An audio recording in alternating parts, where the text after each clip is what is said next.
আমার গল্পপ্রিয় বন্ধুরা, কেমন আছো তোমরা? আশা করি ভালো আছো, আমিও ভালো আছি। তোমাদের মজা দিতে আমি আরও একটি মজার গল্প নিয়ে এসেছি। গল্পটি শুনলে তোমাদের রড দিয়ে ঝরনার মতো পানি বেরিয়ে আসবে। তো বুঝতেই পারতেছ গল্পটা কেমন ইন্টারেস্টিং হতে চলেছে, তাই দেরি না করে কানে হেডফোন পরে নাও। আর যারা আমার সাথে কথা বলতে চাও বা ইমো নাম্বার পেতে চাও, আমি ভিডিওর মধ্যে নাম্বার দিয়ে দেব, আপনারা ভিডিও কলে আমার সাথে মজা করতে পারবেন। চলো তবে আর দেরি না করে শুরু করা যাক। বিয়ের 1 মাস পরেই আমার বর এই দুনিয়া থেকে, আমার জীবন থেকে চিরদিনের জন্য চলে গেল। আমার শাশুড়ি তার ছোট ছেলের সাথে আমার বিয়ে দিল, যে কিনা এখন শুধুমাত্র 15 বছর বয়সী। আমি ভেবেছিলাম আমার বিয়ে যার সাথে হলো সে তো বাচ্চা, কিন্তু আমার নাম অদিতি আর আমি ভীষণ সুন্দর ছিলাম। আমার জীবনের সব কিছুই ঠিকঠাক ছিল। আমার এমন মনে হতো যেন আমার জীবনে আর হয়তো কখনো কিছু খারাপ হবে না, কেননা আমি কখনো কোনো খারাপ কাজ করতাম না। কিন্তু আমাদের জীবন সম্পর্কে এরকম কথা ভাবা উচিত না, সেটাই হয় যেটা কপালে লেখা থাকে। আমার মা এই দুনিয়ার ছিল না, আমার একটা সৎ মা ছিল। আমার বাবা ঘরে বেশি মনোযোগ দিত না, এমনিতে তো আমি ঘরের সব কাজই করতাম, বাচ্চাদের টিউশন পড়াতাম। এজন্যই সবাই আমাকে বলতো যে তোমার মা কখনো তোমার বিয়ে হতে দেবে না। প্রথমত সে একটা চাকরি পেয়ে গেছে, তার উপরে 5,000 টাকা করে। তুমি রোজগার করো, কিন্তু বাড়িতে বাবার কথাই চলত।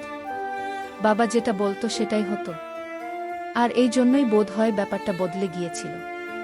আমি 5,000 থেকে 10,000 টাকা পর্যন্ত খুব আরাম করে কামিয়ে নিতাম, যেটা কিনা আমি আমার মাকে দিয়ে দিতাম। কিন্তু তাও একদিন আমাকে আমার মা বলল, তোমার জন্য সম্বন্ধ দেখেছি। আমি অবাক হয়ে গিয়েছিলাম।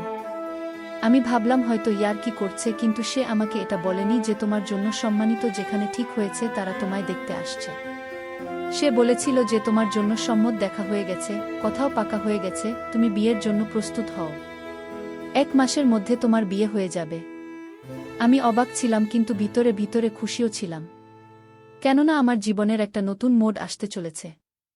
আমি তো হৃদয় থেকে এই কথাটা বের করে দিয়েছিলাম যে আমার বিয়ে হবে, কেননা আমি ভাবতাম আমার মা কখনো আমার বিয়ে করাবে না, কিন্তু এখন এই সমস্ত কিছুই হচ্ছিল।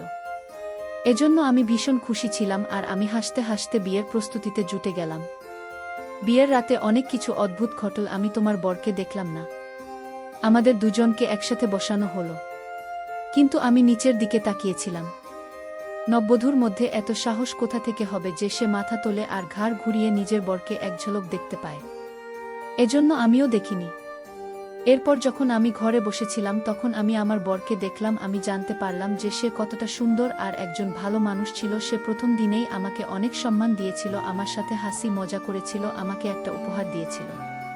তার বাড়িতে শুধু তার মা আর একটা ছোট ভাই ছিল। সে আমায় বলেছিল যে আমার ছোট ভাই আমার সন্তানের মতোই, তার বয়স যদিও 15, কিন্তু আমার জন্য সে তো তার থেকেও ছোট। কেননা যখন 2 বছরে ছিল সে, তখন বাবা এই পৃথিবী ছেড়ে চলে গেল, আর সে বাবার জন্য ভীষণ উদাস থাকত।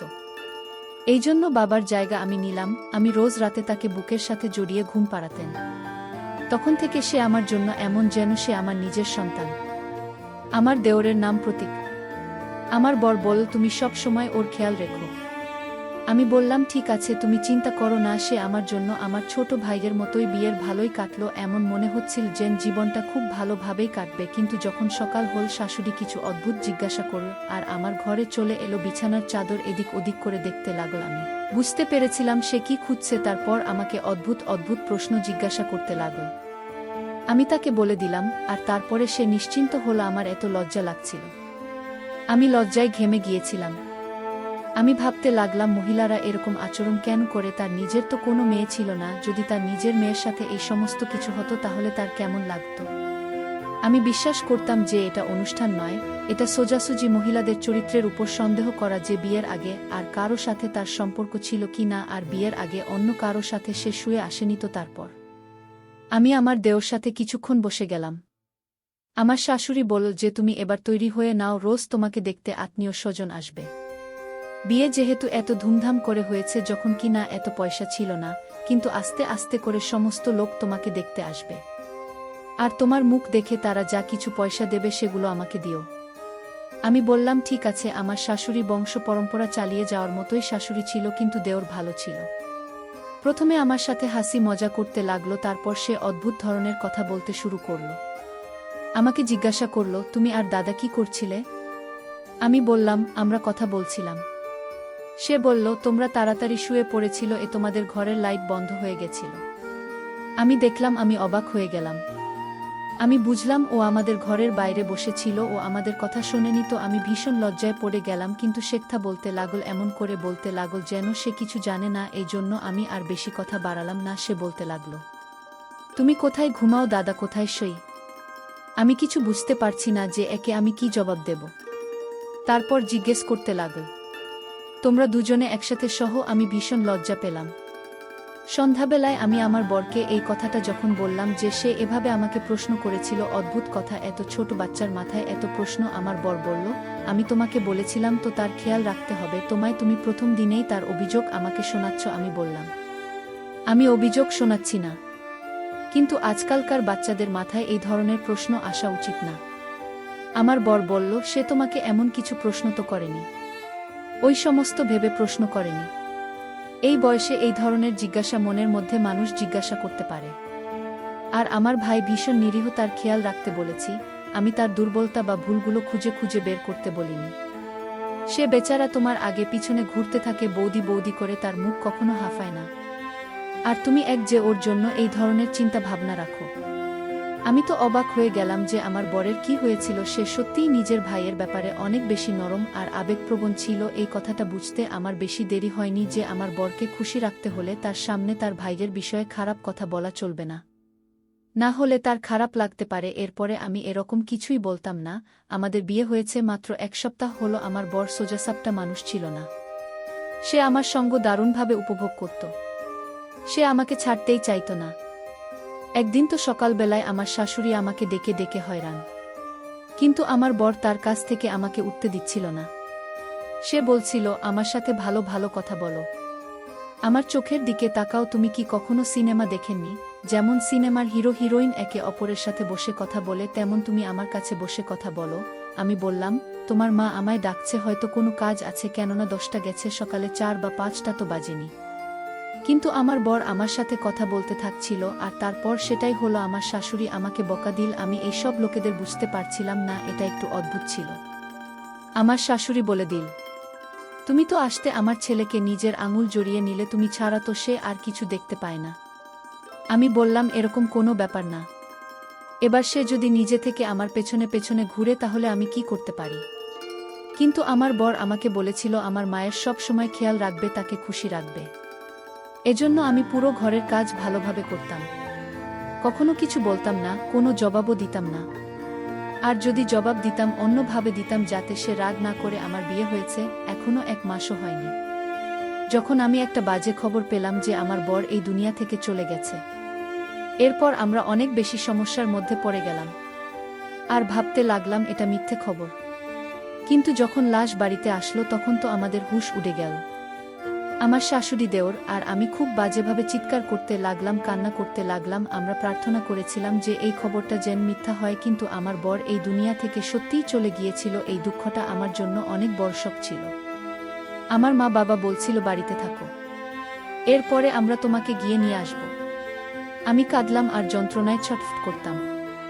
আর আমার শাশুড়ি আমায় বলতো, তুই এসেছিস, ওই জন্য আমার ছেলেকে খেয়ে নিয়েছিস, তুই অপয়া, এই ঘরের সম্পদ চলে গেল, আমার ছেলে চলে গেল, সবকিছু বরবাদ হয়ে গেল, সবকিছু শেষ হয়ে গেল, তুই কেন এসব করলি? এই 4 মাসে আমি শুধু টিটকারি শুনতে শুনতে কাটিয়ে দিলাম। কিন্তু তারপরে সময় শেষ হয়ে গেল, তখন আমি এটা ভেবেই চিন্তা ঝেড়ে ফেললাম যে এবার আমি আমার কাছের মানুষদের কাছে চলে যাব। এমনিতেও এবার আমার জীবনে খুশি থাকার জন্য আর কি বা ছিল? নিজের মাও তো ছিল না, ছিল সৎমা। যখন আমার বাবা, আমার সৎমা আমাকে ফেরত নিতে আসলো, তখন শাশুড়ি এমন একটা কথা বলল যেটা শুনে সবাই অবাক হয়ে গেল। আমার শাশুড়ি বলল, আমি একে ফেরত পাঠাতে পারব না, এ আমার ছেলের বিধবা। আমার বাবা বলল, আপনার ছেলে তো এই দুনিয়াতেই রইল না, তাহলে এখানে কি করবে? কিন্তু আমার শাশুড়ি বলতে লাগল, ওর জন্যই তো আমার ছেলে মারা গেছে, আর এবারও এখান থেকে চলে যাবে। আমার বাড়িতে রোজগার করার কেউ নেই, একা আমার ছোট ছেলে আছে যে স্কুলে পড়ে, তাহলে কি আমরা না খেয়ে মারা যাবে? আমার ছেলের জায়গায় রোজগার করবে আর আমাদের খরচা চালাবে। আমার বাবা বলল যে এটা ভীষণ বাজে একটা কথা, এরকম হওয়া উচিত না। তখন শাশুড়ি জোর জবরদস্তি করতে লাগল, আর আমার বাবা ও শাশুড়ি মা ঝগড়া লেগে গেল, অনেক তর্ক হল, কখনো কথা এদিন গেল তো কখনো ওদিক। যদি আমাকে জিজ্ঞাসা করা হয়, স্বাভাবিকভাবে আমি ফেরত যেতে চাইছিলাম। আমার ওই বাড়িতে দম বন্ধ হয়ে যেত। কিন্তু আমার শাশুড়ি বলছিল যে এখান থেকে যাবে না। আমার শাশুড়ি নিজে কিছু আত্মীয় স্বজনকেও ডেকেছিল যারা খুব বাজেভাবে ঝগড়া করার জন্য তৈরি ছিল। অদ্ভুত ধরনের কথা হচ্ছিল। তারপর সিদ্ধান্ত এরকম বেরোল যে আমার দ্বিতীয়বার বিয়ে করিয়ে দেওয়া হবে, তখন আমি এই বাড়িতে থাকতে পারবো। কিন্তু এই বাড়িতে তো একটাই ছেলে ছিল, তার সাথে আমার বিয়ে করানোর কথা হলো। সবাই বলল, ছোট তো কি হয়েছে, এই মেয়েটারই বা 30 বছর কোথায় হয়েছে।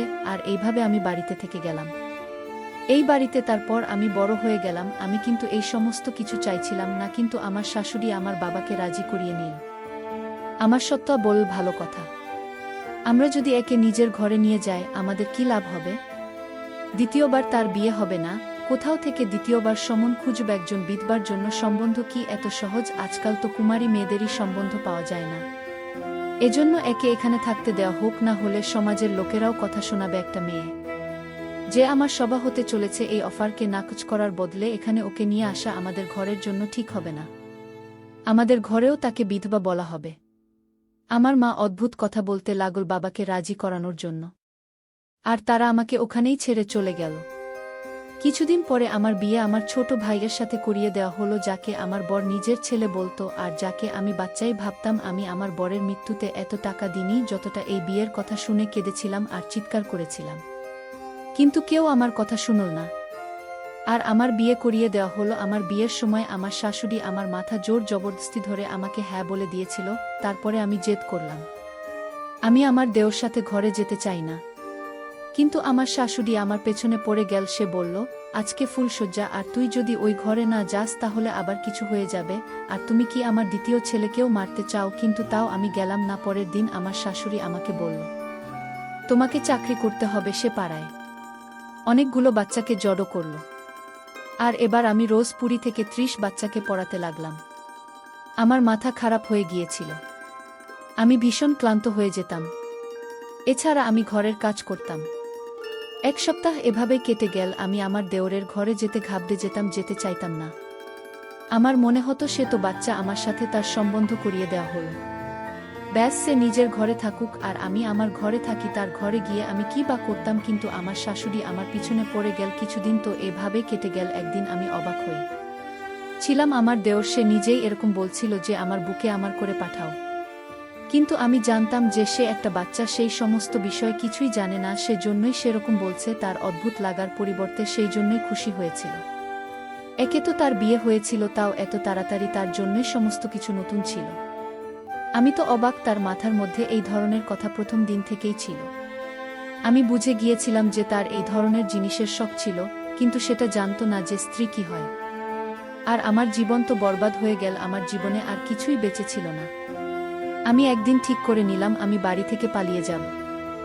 আর এটা এমন কিছু কঠিন কাজ ছিল না। এই জন্য আমি ঠিক করে নিলাম যে আমাকে কি করতে হবে।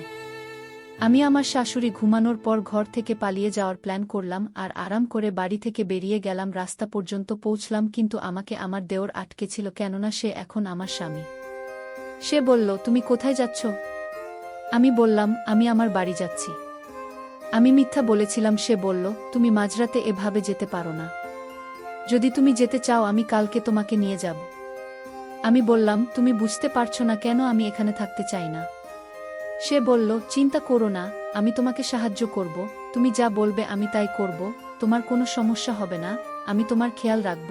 আমি ওই ঘর থেকে পালাতে চাইছিলাম না, কারণ পালিয়ে কোথায় যাব? একবার যদি পালিয়ে যেতাম তাহলে আমার উপর তো দাগ লেগে যেত। এই ঘর থেকে পালিয়ে গেছে। আমি একজন সম্মানীয় মা বাপের মেয়ে ছিলাম। আমি পুরো জীবন সম্মানের সাথে কাটিয়েছি। মানলাম বাবা এবার আমাকে নিয়ে অনেক বিরক্ত হয়েছে, কিন্তু আমি আমার মায়ের নাম কি করে বদনাম করতে পারি? আমি আবার কাঁদতে লাগলাম আর নিজের বরের সাথে বাড়ি চলে এলাম। আমি এরকম বর চাইনি। আমার ইচ্ছে করতো না যে তাকে আমি আমার বর বলি। সকালবেলা এই খবরটা আমার শাশুড়ির কাছে গেল, কিন্তু আমার দেওর সব কিছু সামলে নীল না হলে আমি আবার বকা খেতাম, আর আমি এমনটা চাইছিলাম না। তারপরে আমার শাশুড়ির বসে বসে না জানি কি হলো, হঠাৎ করে চেঁচাতে শুরু করল। সে বলল, আজ তো তুমি আমার ছেলের ঘরে অবশ্যই যাবে। তুমি তামাশা বানিয়ে রেখে দিয়েছ, আর এইভাবে ঘরের মধ্যে উন্নতি হবে? তুমি তার বড় বড় একসাথে থাকবে নাকি আলাদা আলাদা থাকবে? এই ব্যাপারটা একদম ভালো না। শাশুড়ি আবার আমায় জোর দিয়ে বসতে বলল, আমাকে বু সাজিয়ে ঘরের মধ্যে পাঠিয়ে দিল। এক মুহূর্ত আমি ভাবলাম ভিতরে গিয়ে ঘরে তালা লাগিয়ে দিই, কিন্তু এমনটা করতে পারলাম না। কেননা আমার শাশুড়ি প্রথমেই দরজা খুলে দিল। কিছুক্ষণ পরে আমার দেওঘরে আসলো। আমি বললাম, এ তো বাচ্চা মেয়েকে ভয় দেখিয়ে ধমক দিয়ে ঘুম পাড়িয়ে দেব। আমার চিন্তায় থাকার কোনো প্রয়োজন নেই। আমার শাশুড়িও খুশি আর আমিও খুশি। আর কেউ জানতেও পারবে না যে ঘরের ভিতর কি হয়েছে। কিন্তু আমি অবাক হতে লাগলাম। এই কথাটা আমার মাথায় আগে আসেনি কেন। সে আমাকে বলল, তুমি অনেক মিষ্টি। আমি বললাম, ঠিক আছে, তুমি এবার ঘুমিয়ে পড়ো। আর আমি মেকআপ তুলতে শুরু করলাম। সে বলল, তোমাকে ভীষণ ভাল লাগছে। আমি বললাম, আমি ভালো বা খারাপ এতে তোমার কোনো মতলব নেই। চুপ করে শুয়ে পড়ো। আমি তাকে শেষবার বললাম, কিন্তু বউয়ের মতো নয়, বরং তার মায়ের মতো করে তাকে বুকে ঘুমিয়ে পড়তে বললাম। কিন্তু সে আমাকে অদ্ভুত নজরে দেখতে লাগল, যেরকম ভাবে আমাকে কেউ দেখেনি। আমি বললাম, আমার মুখ দেখছো কেন? চুপচাপ ঘুমিয়ে যাও। আমি এখনও তার উপর রোয়াব জমানোর চেষ্টা করছিলাম, যখন কিনা আমাকে একটু ভয়ও লাগছিল। কিছুক্ষণ পর সে আমার হাত ধরে নিল, আমার মুখে থাপ্পড় মেরে দিল। আমি অবাক হয়ে গেলাম। সে বলল, তোমার কোনো শিক্ষা নেই যে নিজের বরের সাথে কিভাবে কথা বলতে হয়? আমার উপর তুমি চিৎকার করছো, মুখ্য মহিলা। আমি বললাম, তুমি সবে মাত্র জন্ম নিয়েছ আর বর হওয়ার জন্য কান্নাকাটি করছো, তুমি আমার বর নও। সে বলল, আমার তোমাকে প্রথম দিন থেকেই পছন্দ ছিল। তুমি জানো তোমাকে পাবার জন্য আমি কি কি করেছি? নিজের বাবার মতো দাদাকে খুন করেছি, কেননা আমি তোমাকে পেতে চাইতাম। এটা শুনে আমার হৃদয় কেঁপে উঠল। সে নিজের দাদাকে নিজে মেরেছে। সে বলল, আমি আমার দাদার মোটর সাইকেলের হ্যান্ডেল খুলে দিয়েছিলাম, যার জন্য সে একটু এগিয়ে গিয়ে তার হ্যান্ডেলে উপর থেকে নিয়ন্ত্রণ হারিয়েছিল। তার অ্যাক্সিডেন্ট হয়ে গেল। সবাই এই ভেবেছে সেটা একটা দুর্ঘটনা, সে দুনিয়া থেকে চলে গেল, যখন কি না এটা একটা প্ল্যান ছিল। আমি অবাক হয়ে গেলাম যে সে আমার বরকে খুন করেছে। আর এখন আমার বর হয়ে আমার সামনে দাঁড়িয়ে আছে, যে কোনো নিরীহ বাচ্চা নয়, এটা একটা শয়তান যে নিজের দাদাকে মেরেছে। আর এর দাদা যে কে এত ভালোবাসত, সেকে নিজের সন্তান ভাবত। এই যুক্তি এতটা খারাপ হয়ে গেল, আমি তো কিছুই বুঝতে পারছিলাম না। আমি ওখান থেকে চলে যেতে চাইছিলাম, চিৎকার করছিলাম, কিন্তু যখন থেকে আমি জানতে পেরেছি যে আমার বরের মৃত্যু স্বাভাবিক নয়, বরং তার খুন হয়েছে, তখন আমি 1 সপ্তাহ পর্যন্ত অজ্ঞান হয়েছিলাম। সবাইকে সবকিছু বললাম, চিৎকার করে করে, কেউ আমার কোনো কথাই মানল না।